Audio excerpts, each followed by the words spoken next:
Hi, I'm Rosie Rodriguez. I'm the Director of Philanthropy at the Lower Eastside Girls Club, and I've been a founding member of the Clinton Foundation 2030. So thank you for talking with me today and answering a few questions about the foundation and your experience as a mother. Well, thank you for being here. As you know, I'm a huge fan and believer in the work of the Lower East Side Girls Club. My mom and I were so excited to launch our No Ceilings work there a few years ago. So it holds a special place in our heart.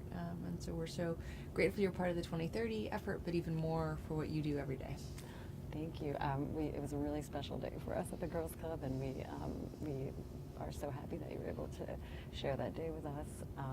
I just wanted to ask you, we're here today with Too Small to Fail, and they really emphasize talking and singing and reading with young children, even at diaper time. And I was just wondering, how did you incorporate that philosophy into your experience as a mother? I talk to my kids all the time.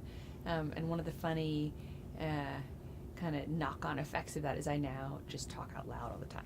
So I realize even like after they've gone to bed, as my husband and I are making dinner, I'm like, and now I'm pulling out the pot.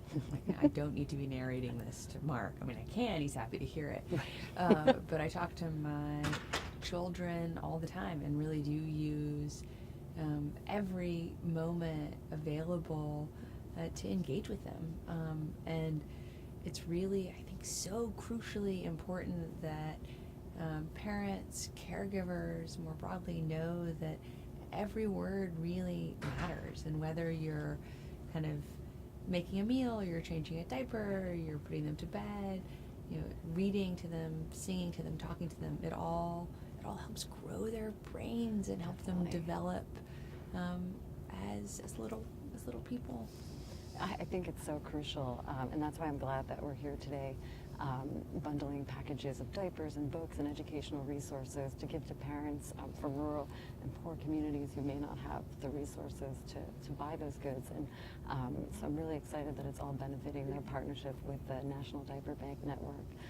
And I think today we're actually aiming to bundle 5,000 diapers and 1,000 books. That's right. And so we'll be delivering those to South Bronx community through the Hope Line, which is just so amazing. And I was just wondering, why do you feel that this is so important? Well, for two reasons. I mean, we know the diaper gap is real. For many low-income families, they can spend upwards of 10, sometimes even 15% of their annual income on diapers alone. And so kind of making a difference there so that they're not worried about diapers, but also so they can invest those resources in other things and opportunities for their children and their family is hugely important. And the second is to help parents know how important it is to talk, read, and sing to their kids, because a lot of parents don't know. And particularly when you have a newborn and the newborn is just kind of reading, eating, sleeping, peeing and pooping. Or sorry, not reading, sleeping, like just like sleeping, eating, like peeing and pooping, like it's sometimes hard to think, oh my gosh, no, I should still be reading and talking to this like little munchkin, right, even if she or he isn't responding yet. And so just helping parents know that diaper time, really any time that they can be engaging with their kids, even newborns, is really important. Definitely, and I think I'm so happy to be here because, we're people like myself, young people are passionate, we're eager, we want to give back, and sometimes we don't know where to start. And we're just wondering, like, how can we get started? Like, what's your advice for us? Well, I think each of us has to think about kind of what really inspires us, what really calls to us, what are we passionate about, what makes us angry, and then where can we engage to make a difference.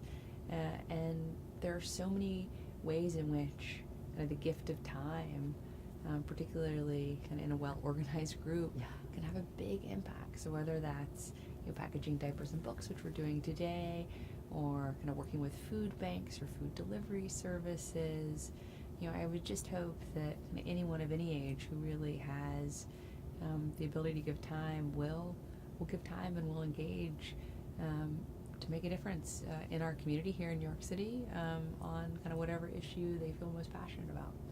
And I think for me personally, I'm a volunteer and a mentor, and I now work with the Lower Eastside Girls Club as the director of Philanthropy, and we, connect girls and young women in New York City to healthy and successful futures. And a lot of the girls, are looking at what's going on across the country, and they're wondering, they're just like, what, how can they feel empowered to achieve their dreams? Like, how would you advise them? One, I think it's great that they're in a community and where they have so many mentors and role models through the Lower East Side Girls Club to see examples of what they can become. Because I think it's so hard for any of us to imagine what we can't see. And so I think something that you do so well is to close that imagination gap.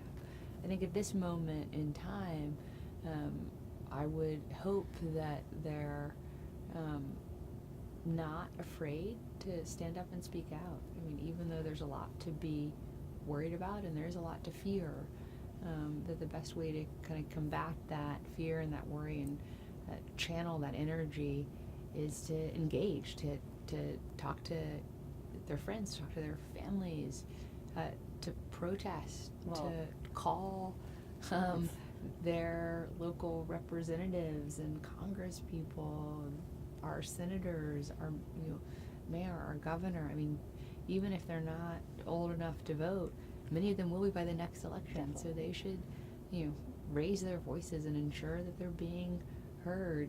Whether that's kind of on the streets or on the phone or online or hopefully all the above. Now, our girls are definitely raising their voices and being activists in their community and marching in DC, and so we're raising the next generation of entrepreneurial, environmental, and ethical leaders, and so it's good. I'll pass that message along to them because they are looking for. And just don't get tired, right? We can't afford to get tired, and we have to recognize that we might just be in a place of moral outrage for a long time to come, because if the last days have been a harbinger of what's to come, there's going to be a lot for us to be outraged about. So whether we're thinking about women's rights or workers' rights or LGBT rights or kind of economic rights, whether we're thinking about like equity, equality, protecting the progress, kind of building on the progress, there's a lot that we're going to need to stand up for. Definitely. And so I'm glad that we're here today and really making a difference and feeling like we're taking action. So thank you again for Thank you for talking being here with me. Absolutely. Thanks.